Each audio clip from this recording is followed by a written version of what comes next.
Pada saat Patih Gajah Mada itu menyerang Bali, dia ternyata mampir di Belambangan. Gitu. Mampir di Belambangan meminta bantuan Arya Benculuk. Oh, iya. Ya, untuk dibawa ke Bali, untuk menyerang Bali.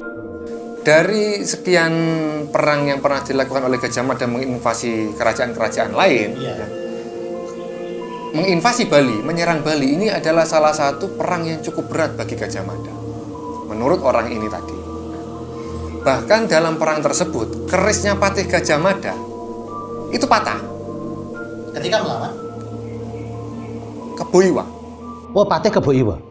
Iya.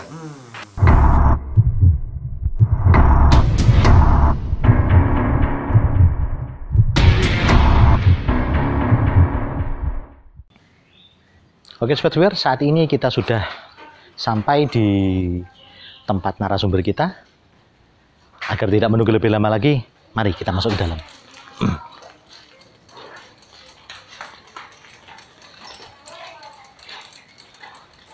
Assalamualaikum, permisi.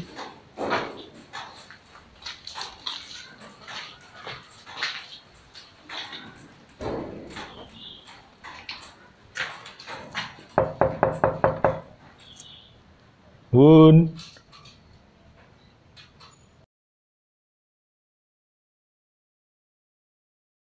Oke Sobat Viewer, saat ini kita sudah bersama dengan Bung Kowim. Kami mohon maaf jika kelihatannya kita kelihatannya sedikit kurang bergairah, mungkin agak lemes ya, karena ini sudah take yang kesekian kali. Kami sudah berkali-kali take tapi tidak berhasil. Filenya itu tiba-tiba hilang.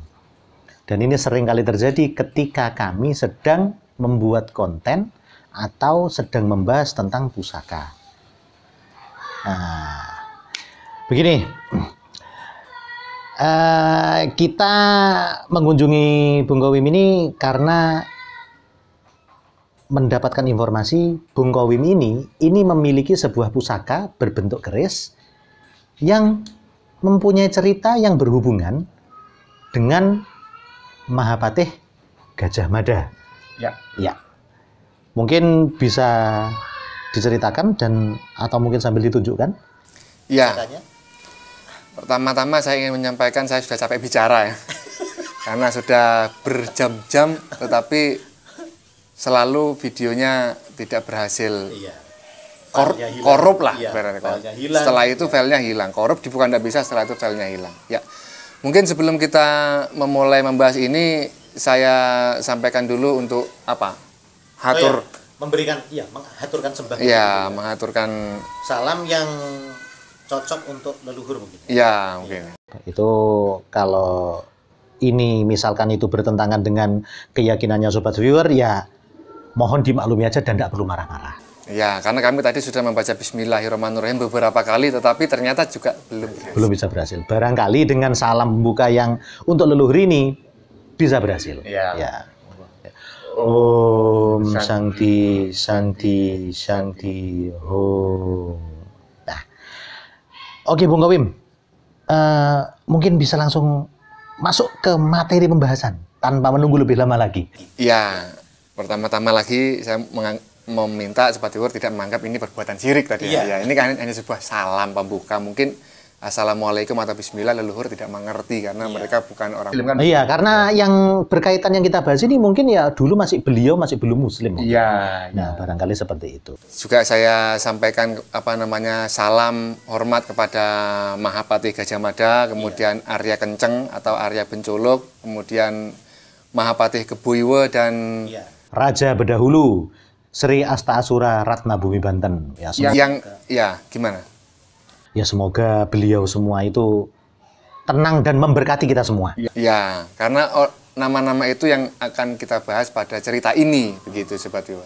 Dari tadi kita tidak menyampaikan salam, mungkin rusak karena seperti itu ya. Jadi seperti makanya itu. Kita menyebutkan namanya satu-satu, kita mohon izin dulu. Iya, gitu, izin dulu.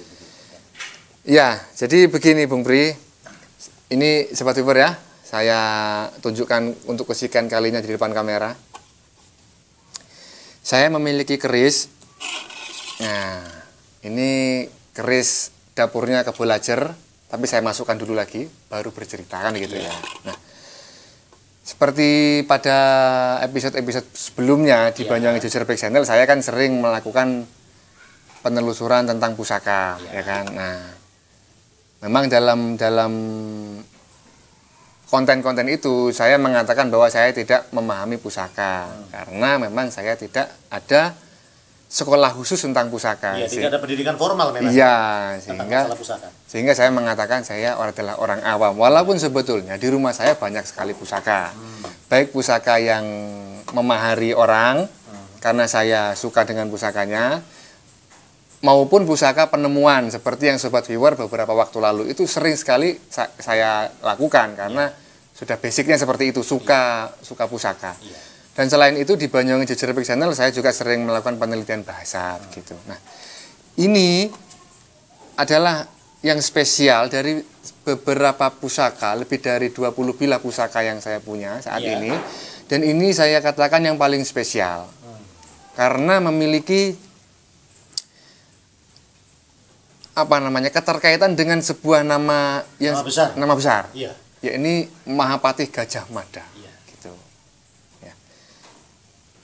Ini saya dapatkan tidak dengan cara menggali, ini saya dapatkan dengan cara pemberian, itu? Mungkin dimahari? Ya, dimahari, tapi itu sari. Saya memberikan secara ikhlas gitu.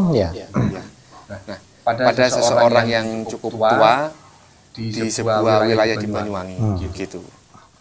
Nah, orang itu mengatakan, perlu saya ceritakan lengkap ini ya? Oh iya. Ya, kita harus bersabar dan Anda harus legowo menceritakan kembali untuk kesekian kalinya. Seperti ini.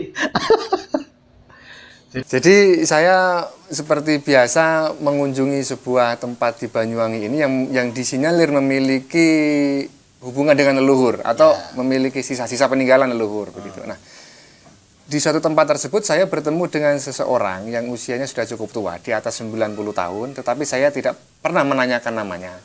Nah, ketika pada saat itu dia bertanya kepada saya, apakah saya menyukai pusaka dan suka merawat pusaka, termasuk merawat itu mungkin menjamasi dan lain sebagainya. Saya bilang, saya suka. Nah, apakah saya mau diberi pusaka begitu? Nah, saya mau saja yang namanya diberi, karena biasanya saya juga membeli atau menemukan juga yang menggali saya bayar kan begitu. Jadi saya datang ke rumahnya itu cukup kecil, gedek itu tidak tembok begitu. Nah, ketika saya masuk ke rumahnya itu, keris ini dipajang di soko itu tiang kayu. Iya, dipaku begitu, dikasih tali, dipajang begini. Tapi dalam kondisi sangat kotor. Nah, kemudian inilah kerisnya dikasihkan kepada saya. Oh, jadi saat itu keris ini benar memang dalam kondisi tidak terawat lah, bisa dikatakan seperti itu. Mungkin terawat ya, tapi jarang dipegang mungkin. Oh. Iya, jarang dibersihkan gitu. Nah, saya tidak tahu orang itu punya anak ataukah punya istri ataukah tidak. Yang jelas pada saat ke sana itu tidak ada orang lain selain dia. Nah, sambil memberikan keris ini kepada saya, seperti yang sudah saya sebutkan tadi, kan saya tidak enak langsung pulang kan gitu. Jadi basa-basi dulu lah. Setelah dikasih keris masa langsung pulang kan? Iya, itu kan seperti nyamuk kan begitu. Habis makan menyedot darah pergi kan gitu. Nah, ini tidak, ini saya berbasa-basi dulu di situ sambil memberikan beberapa lembar sari, walaupun orangnya tidak meminta. Orangnya bercerita, Bung Pri, bahwa keris ini pada masa lalu katanya milik Arya Bencolok. Arya Bencolok ya? Arya, orangnya menyebutnya Arya Bencolok. Arya kan Arya ya. Arya Bencolok begitu. Nah, ketika itu saya tidak begitu respect terhadap ceritanya karena saya tidak pernah mendengar nama Arya Bencolok. Gitu. Tapi saya tetap mendengarkan karena dia sudah memberikan keris kepada saya. Itu pertama. Yang kedua, dia tua. Ya, patut saya hormati. Saya dengarkan. Manggut-manggut walaupun dalam hati saya, orang ini ngomong apa? Saya tidak paham. Arya Bencolok itu siapa? Entah kakeknya, aku tidak ngurus. Pikir saya begitu kan. Yang penting kerisnya sudah saya terima, akan saya rawat. Kan gitu. Nah, tapi dia terus bercerita bahwa Arya Benculuk ini adalah bangsawan Belambangan. Seorang jago pukul, ibaratnya kesaktiannya luar biasa. Iya, seorang satria ya. Seorang satria. Dan dia bermukim di Benculuk. Di Puri Benculuk. Puri Benculuk. Lagi-lagi saya merasa orang ini ngomong apa. Di Banyuwangi itu tidak ada Puri Benculuk dalam cerita sejarah, ya kan? Nah, tapi saya tetap mendengarkannya. Nah, beliau melanjutkan bahwa ya mohon maafin ya, mulai panas ini. Mudah-mudahan di kamera tetap bagus, walaupun saya kepanasan. Nah, itu mengatakan bahwa pada saat Mahapatih Gajah Mada itu menyerang Bali, lagi-lagi saya mikir orang ini ngomong apa. Arya Benculuk kok disangkut pautkan dengan Patih Gajah Mada. Nah, Patih Gajah Mada ini saya pernah mendengar kan begitu melalui cerita sejarah di televisi, orang-orang ngomong kan begitu. Nah, kok disangkut pautkan dengan Arya Benculuk? Emang Arya Benculuk ini sehebat apa kan begitu? Tapi saya tidak menjawab. Saya mendengarkan seolah-olah saya antusias, manggut-manggut. Oh iya, padahal di hati saya mikirnya orang ini ngawur kan begitu. Nah, pada saat Patih Gajah Mada itu menyerang Bali, dia ternyata mampir di Belambangan. Begitu. Mampir di Belambangan meminta bantuan Arya Benculuk. Oh iya. Ya, untuk dibawa ke Bali, untuk menyerang Bali. Nah, dia memang menyebutkan yang diserang di Bali itu, dia menyebutkan namanya itu Raja apa tadi saya sebutkan? Raja Bedahulu. Raja Bedahulu, ya kan. Walaupun ternyata bukan nama raja ya Bedahulu. Bedahulu adalah nama sebuah kerajaan. Kerajaannya, nama tempatnya. Iya. Patih Gajah Mada itu menyerang Bedahulu di Bali itu atas meminta bantuan kepada Arya Benculuk menurut versinya orang yang memberikan keris ini. Nah, kemudian pergilah mereka berdua ke Bali bersama pasukannya, tetapi kan tidak disebutkan karena orang itu tidak tahu. Nah, ketika perang di sana, ternyata perangnya cukup berat bagi Gajah Mada. Dari sekian perang yang pernah dilakukan oleh Gajah Mada menginvasi kerajaan-kerajaan lain, menginvasi Bali, menyerang Bali ini adalah salah satu perang yang cukup berat bagi Gajah Mada. Menurut orang ini tadi. Nah, bahkan dalam perang tersebut, kerisnya Patih Gajah Mada itu patah. Ketika melawan? Kebo Iwa. Oh, Patih Kebo Iwa? Iya. Begitu. Ya, jadi kerisnya itu patah ketika melawan Patih Kebo Iwa. Nah, melihat kerisnya patah, nah, sementara perang belum selesai, kan tidak mungkin Patih Gajah Mada membuat keris baru di sana. Iya, tidak mungkin. Ya, membuat kerisnya di mana kan begitu. Butuh berapa lama? Iya, mencari empu yang hebat di Bali kan dia tidak tahu kan begitu. Nah, karena dalam rangka penyerangan. Iya, lagi pula kalau dibuat keris di sana pasti kerisnya adalah ibaratnya itu dapurnya dapur Bali kan begitu, panjang-panjang begitu. Nah, mungkin Gajah Mada tidak terbiasa menggunakan keris sepanjang itu kan begitu. Mau pesen di Majapahit kapan jauh? Ya, jadinya Arya Benculuk itu berinisiatif memberikan keris yang dia gunakan berperang itu kepada Gajah Mada, dipinjamkan. Dipinjamkan untuk menggantikan kerisnya yang patah itu tadi. Kerisnya yang patah. Karena melawan Patih Kebo Iwa. Melawan Patih Kebo Iwa. Nah, sementara Arya Benculuk itu melanjutkan perang itu menggunakan tombak. Iya. Mungkin sobat viewer selama ini banyak yang tidak menyangka ya, Pak. Pusaka-pusaka. Ya, pusaka Belambangan, pusaka leluhur kita itu bukan hanya keris seperti ini, tetapi juga tombak gitu. Nah, Arya Benculuk melanjutkan perang menggunakan tombak. Nah, kerisnya yang sebelumnya digunakan itu dipinjamkan kepada Patih Gajah Mada. Hingga akhirnya Patih Gajah Mada mengalami mendapatkan kemenangan. Gitu. Nah, itu ceritanya detailnya tidak tahu ya, mungkin bisa dibahas pada lain kesempatan tentang perang di Bali itu. Pendek cerita, setelah Patih Gajah Mada bersama pasukannya dibantu oleh Arya Benculuk dari Belambangan tadi memenangkan peperangan melawan Bedahulu. Nah, yang rajanya Ratna siapa? Sri Asta Asura. Ratna Bumi Banten. Ya, itu yang terhormat ya. Yang terhormat. Ya.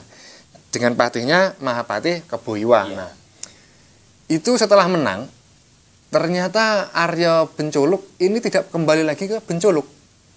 Menetap di Bali? Iya, menetap di Bali.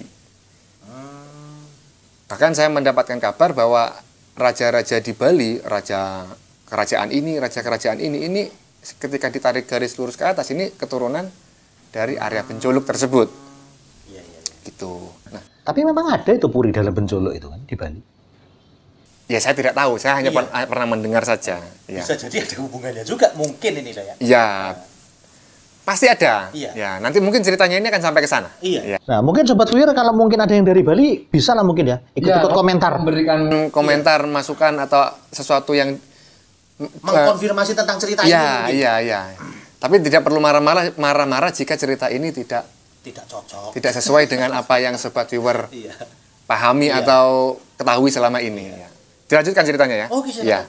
Nah, kemudian setelah dipinjam oleh Patih Gajah Mada pulang ke Majapahit, ini tetap dibawa karena dikhawatirkan ketika pulang perang ada yang menyerang di tengah jalan atau yang menyergap, kan tetap tidak punya pusaka Patih Gajah Mada. Nah, tetap dibawa sampai ke Majapahit. Tidak diceritakan apakah perjalanan pulang ini terjadi peperangan lagi, tidak diceritakan oleh orang ini.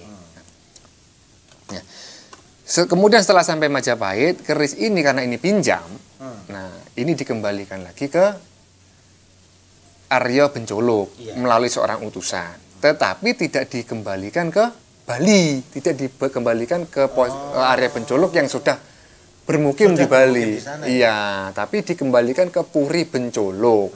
Gitu. Puri Benculuk. Nah, dari Puri Benculuk, keris ini terus dirawat, kemudian diberikan secara turun-temurun sampailah ke orang ini tadi. Nah, Mbah yang memberikan ini tadi. Memberikan ini tadi yang usianya sudah di atas 90 tahun kelihatannya karena sudah cukup renta. Tapi sekali lagi saya tidak tahu namanya karena saya tidak bertanya namanya. Tapi kalau Bung Pri atau Sobat Viewer ingin mengetahuinya, saya bisa mengantarkannya karena saya masih ingat rumahnya begitu. Iya. Nah, awalnya seperti yang saya sebutkan tadi, saya tidak begitu merespon cerita orang ini, gitu loh. Karena saya menganggap orang ini mengada-ada atau bagaimana begitu. Nah, tapi suatu ketika saya itu melihat di Facebook teman saya yang dari Bali, karena kebetulan saya juga lama menetap di Bali karena saya kuliah di Bali. Nah, itu memposting tentang nama Arya Benculuk. Nah, jadi dari situ saya ternyata ada gitu loh.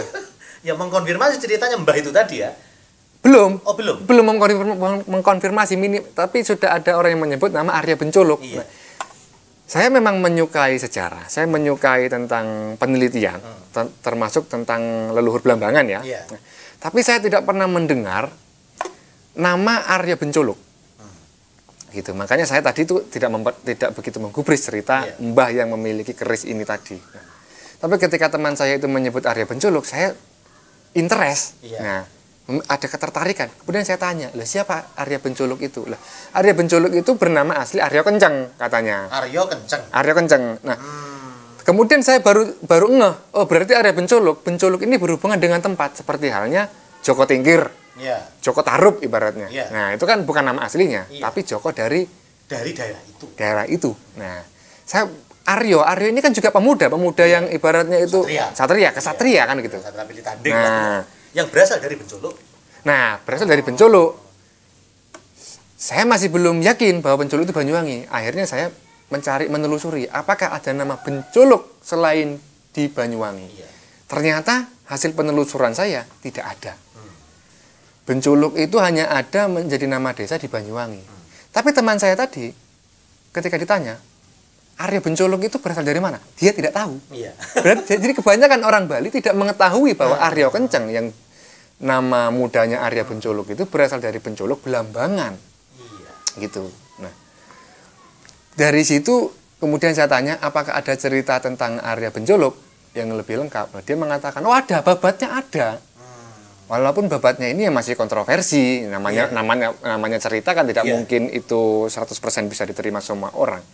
Akhirnya saya meminta ceritanya itu dan dikirim baik yang dalam bahasa Bali Iya. maupun yang sudah diterjemahkan ke dalam bahasa Indonesia.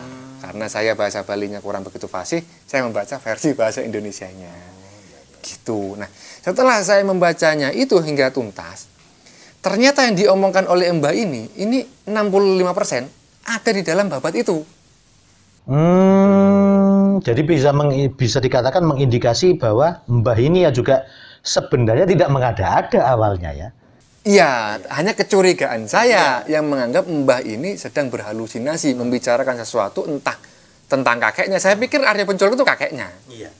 Dan disangkut pautkan dengan Patih Gajah Mada. Saya pikir makanya orang ini berhalusinasi. Iya. Nah, ternyata bukan. Arya Pencolok itu dalam babat itu disebutkan adalah seorang bangsawan begitu, Belambangan begitu. Mungkin bisa sambil dijelaskan dan memperlihatkan. Oh ya, ini.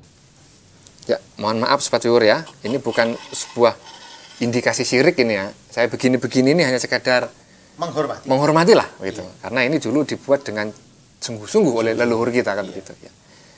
Bisa di zoom mungkin ya. Atau mungkin nanti di insert. Nah, bisa diperlihatkan. Silakan Bang Pri. Ini tebal sekali di Bung Gowim ya. Iya. Dan juga kok berkilat-kilat, maksudnya itu seperti ada pasir-pasir yang dari kaca mungkin. Iya. Memang ini keris yang paling spesial dari beberapa keris yang saya miliki Bung Pri ya. Iya. Ya. Ini cukup tebal dan memang mengindikasikan bahwa ini bukan keris dari Mataram seperti kebanyakan keris yang beredar, juga bukan dari Bali karena memang kalau dari Bali kebanyakan lebih panjang ya.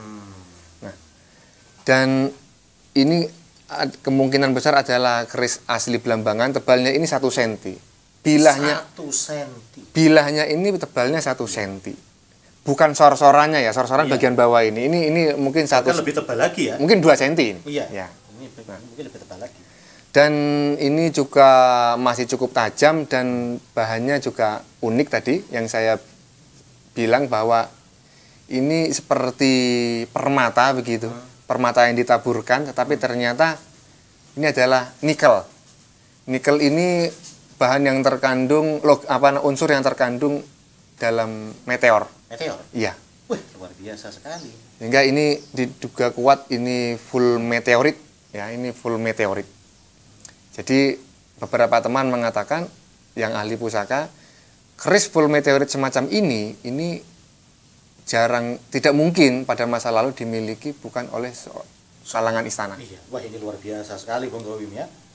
Ini kalau tidak terkendala durasi mungkin bisa kita teruskan lagi atau mungkin kita membahas secara lebih detail tentang morfologinya mungkin. Oh iya bisa. Iya. Ya mungkin episode selanjutnya. Iya mungkin kalau Sobat Viewer menginginkan membahas ininya, mengulas ininya, mungkin bisa menulis di kolom komentar begitu. Iya mungkin. Jadi biar diskusinya kontennya lebih terarah begitu. Iya. Karena ini terus terang saja saya baru kali ini loh melihat yang keris seperti ini, maksudnya itu tebal dan juga istilahnya itu begitu indah sih kalau menurut saya ini dari bahannya, dari sisi bahannya. Iya, dan juga di sini ada ini sompel-sompel yang mengindikasikan bekas luka benturan perang. Iya, bukan. Iya. Ya. Baru kali ini saya memiliki keris dengan luka seperti ini. Iya. Oke, Sobat Viewer, kita juga mohon maaf karena ya terhalang durasi sebenarnya. Tapi jangan takut, akan kita bahas lagi pada episode selanjutnya ya. Iya, kalau memang Sobat Viewer menginginkan ini dibahas lebih dalam lagi akan dibahas lagi pada episode berikutnya. Iya. Iya. Tentang istilahnya itu lebih dalam tentang ya ini tadi bentuknya juga, kemudian itu bahan-bahan analisa bahannya juga. Dan juga istilahnya mungkin kebenaran ceritanya dari Iya. mbahnya itu tadi. Ya, kita bisa meng-cross check dengan teori ilmiah mungkin ya. Iya. Barangkali juga teman-teman nanti sobat viewer ini Ikut berkomentar. Iya. Nah, akan menjadi lebih enak lagi lah mungkin. Iya, iya. Nah, oke sobat viewer, tetap ikuti kami. Jangan lupa Salam Belambangan.